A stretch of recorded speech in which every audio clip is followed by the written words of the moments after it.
I know there's a huge echo, but I'm in an empty apartment right now because I'm moving Thursday. But anyways, you don't care. We're here to get to the Eagles news. So we're looking at the snap count and seeing who did well, who needs to play more, who did poor, who needs to play less, and just making sense of all the players that debuted in this matchup against the Cincinnati Bengals. And it was a good one. So let's get started. What's up? It's your boy Cintron coming back into another analysis video. And kid you not, that's my real name. Game ball, 3 stars, and snap count analysis. We're only going to pay attention to the last one. Week 8, Eagles at the Bengals. I mean, there were some stellar performances, so let's get into it. Scroll down. All right, quarterback Jalen Hurts, he took all the snaps, 61. And he played his best game of the season and his best game since like midseason last year. He was masterful, 16 of 20, 80% completion rate, and looked in control of this offense. He can still be better. Some of the throws, he had 3, 4, 5, 6, 7 seconds on that long pass to Devonta Smith, but I'd like to see him be even more on time, even more in rhythm with Kellen Moore's offense, and with what we're still trying to establish with the pre Kellen Moore, Nick Sirianni offense. Things can get out of rhythm, but he's taking snaps from under center. I formation, we're using Ben Van Sumeren in multiple games now consecutively, and it looks like a much different picture around Jalen, and the bits and bobs, the comings and goings, the ins and outs. So I'm happy to see what he's been able to do, and so many things he answered this game, throwing over the middle, easy throws, timely throws, and earning deep shots. It truly is something, wonderful to see that this offense is complex. It's diverse.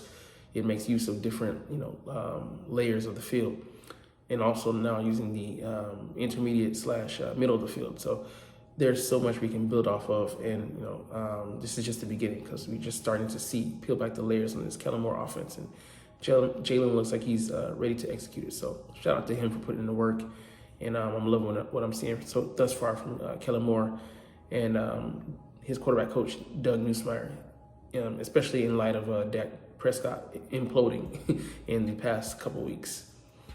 All right, running back, 50 snaps for Saquon Barkley, 9 snaps for Kenny Gainwell, 4 snaps for Ben Van Sumeren. He didn't get the ball. 2 for Will Shipley, and we'll get to that in a second because he showed a little pop. Saquon Barkley just looked wonderful, 22 carries, I think, for $104 or $108. Anyway, it's like 4.5 or something like that of carries. He was doing a lot, man. He was punishing dudes. On that tiptoe run down the sideline in the red zone, he almost scored. Just punishing a dude and pushing Geno Stone out the way, and then getting right by another guy. Man, it's a shame he didn't get in the end zone because he knew they were going to rob him of that TD. But it is what it is. But I'm happy to hear. I'm happy to see that he's continuing to be the engine behind this offense. Kenny Gainwell came in and played in the spots. He got stopped for a short gain, or I think might have been like no gain a couple times. But he was doing some nice things with the rock as well. Ben Van Sumeren just continue to come in and give us that spark, in I formation. I love having a fullback, and I love having one that is this athletic. They got to get him the ball sometime down the line, and he runs a 4.45, and I can't wait to see him with a full head of steam get that ball and get some positive yardage. Will Shipley, he got robbed because Nick Gates had a holding call. Just like, let it go, man. Just let it play.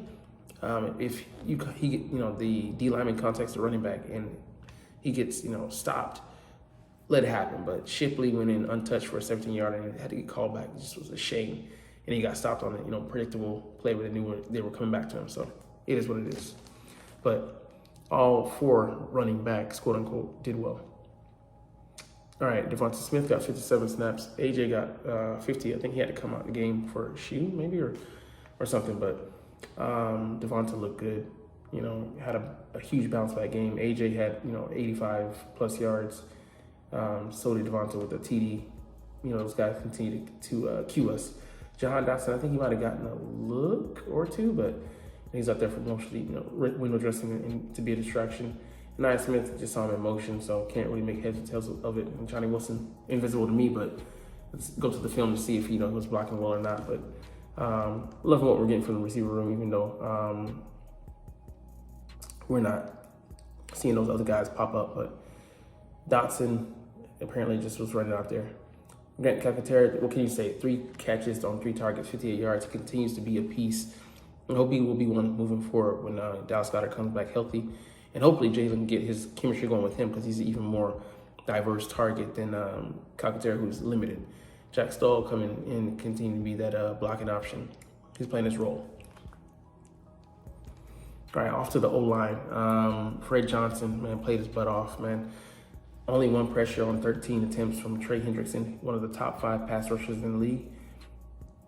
I mean, still a job. You know, they supported him by giving him some chips. I saw one by Gainwell, but you know, he came out and he acquitted himself nicely. And I thought it would be a lot more of a liability, but you know, they slid some things his way and protection-wise, and Jalen helped him out immensely by sliding to the left in the pocket, I think, to make room for like an intermediate throw. But yeah, he was doing nicely. Cam Jurgens, you know, didn't look out of place as well. It was a weaker O-line, but you know, he did his job getting to the second level as well. Tyler Steen looked good, except for that, you know, that penalty. I think he might have 2 penalties. You know, pretty good play. Landon Dickerson, you know, picked himself back up after, you know, having a couple bad games where he didn't look like himself. Lane Johnson just being Lane Johnson, shutting guys down, and he's gonna be huge next week. Not next week, but when we go up against Dallas and moving forward.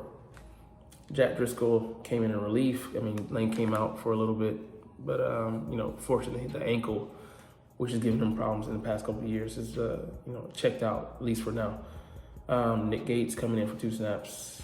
Yeah, you know, he had 1 decent one and then 1 holding one. It was like, Darian Kennard didn't even notice him, but you know, it's amazing that we had, you know, at one point 3 starters out with Lane Johnson on the sideline, but didn't look like we missed a hiccup, and running the ball more times than not worked out for us because, you know, we have backup linemen in there. You want to give them some confidence and make their lives easier, not harder.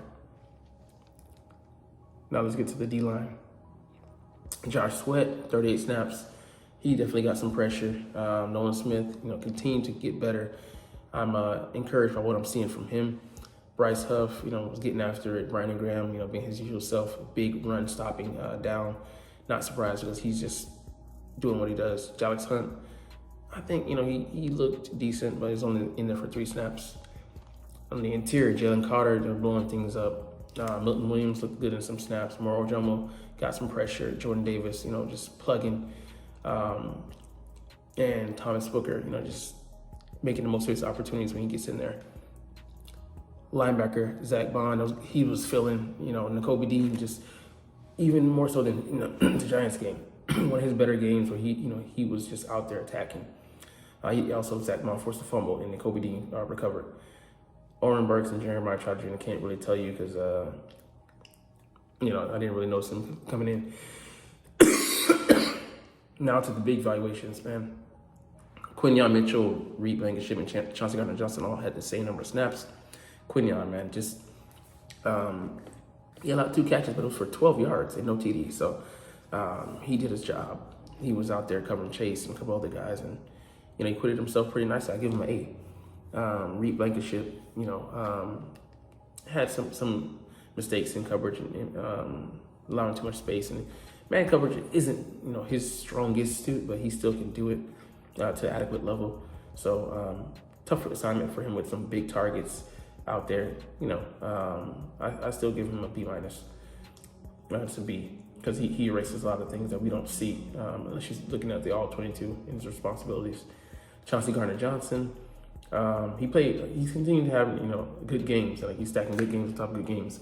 And he had a pick. That was him being aware, you know, Johnny on the spot. You know, I'm glad that he was there to take advantage of, you know, the deflection by a cornerback we'll get to. Cooper DeJean, man, he was everywhere, anywhere, making solid tackles, not just once, you know, in the red zone, getting the guy and making sure he didn't fly by him and grabbing him by his jersey and dragging him down. But on that 4th down to Chase, it was a motion. He went out. He went back. And then he came back again, and then he still, you know, corralled him. He thought sending him into, you know, motion that many times and then, you know, having him run again, it's probably going to, you know, go to him. So he just shot it, you know, stayed with him. He had him in man coverage and he got the ball. He was there, made the tackle for a loss. It was only 1 yard to go. So crucial fourth down, you know, stopped them and got them off the field. You know, he's a rookie going up against, you know, one of the best top 5 receivers, you know, the league leader in receiving yards this season. And he doesn't, you know, miss a beat. He makes that tackle. He's a bigger corner, athletic, and, you know, man coverage is supposedly his weakest point, and, you know, he looked strong there. So shout out to him and being all over the field and and just shining, you know, this early. Darius Slay, he played decent. He gave up a big, you know, interesting 41 snaps. He gave up a 41-yard catch. You know, got numbers on you. But, you know, he came out the game hurt. His replacement, though, Isaiah Rodgers came in, and there's an interesting case to be made. I would say give Isaiah Rodgers a shot to be the starter alongside Quinyon Mitchell. He looks fast. Just the way, you know, he shoots. He stayed in Chase's hip pocket on that Joe Burrow pass down the sideline, deflected it, you know, felt comfortable enough to deflect it, you know, with his opposite hand, and then Gardner Johnson took advantage, got the pick, but that doesn't happen without, you know, sticky, icky man coverage from Isaiah Rodgers. Devontae Maddox had a few decent snaps, and then had some snaps that reminds you, like, you just don't want him out there. Because, I mean, he was up against Gesicki, and yes, he, you know, gets lost, you know, or I should say he gets out-muscled with the size disadvantage, but, you know, there's just not a lot of reasons that you want to play him at this point, besides being a backup.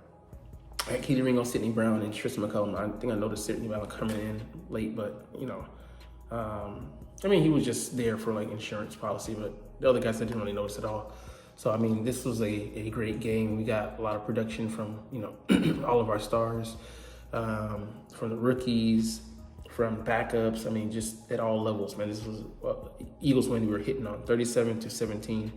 All 3 phases were cooking. So proud of this one, and hopefully they can continue that going into the next matchup against the Jaguars, who look to be coming in injured. So, hey, no mercy. Anyways, we'll get up out of here. As you can hear me echoing throughout these hallways, but it's all good because, hey, you're not even watching though. But hey, I love making these videos and I love talking about the freaking stinking Philadelphia Eagles.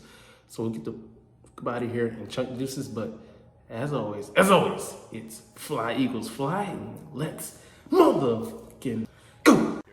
Like, comment, share, subscribe. Thanks for watching. Check me out at Cintron, Cintron Anime, Cintron Life, or Cintron Laughs, or other social media.